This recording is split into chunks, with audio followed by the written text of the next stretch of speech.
Fusion is a relatively new concept.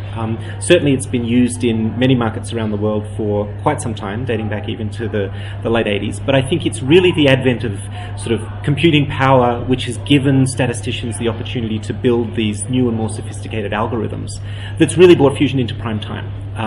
We've done, a lot of work experimenting with Fusion, figuring out the right ways to move it forward, and I think the South African market is ready for change. It's time to recognize that as the market here has evolved and developed, the notion of fragmentation has made single source measurement very difficult.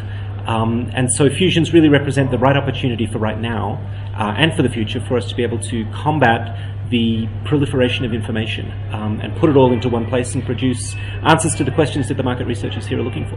What will this fusion be offering now? That's a really good question, and I think the reality is single source is still important and it still plays a role. It will continue to play a role because it provides granular, verifiable measurement. The challenge, though, as I mentioned, is that fragmentation makes single source very difficult.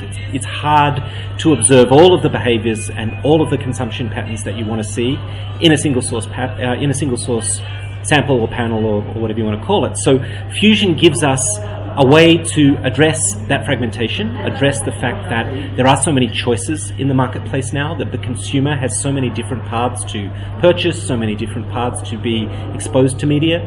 Fusion is an automated and a systematic way for us to solve that problem without putting additional burden on the respondent themselves. And that's really the key.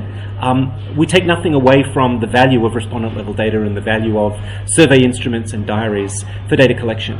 The challenge for us in today's day and age is how do we minimize the respondent burden, the onus of participation? And what we're obviously doing here is developing systematic ways to do that, that doesn't ask more of the people who are cooperating with us to share their information. And this particular data set, PAMS and the Nielsen, is it the CPS panel? CPS panel. What will it be offering now as a fused data set? So I think it gives us that connection between readership, the magazines, the newspapers, the things that people are actually looking at and reading, obviously as a platform for advertising exposure.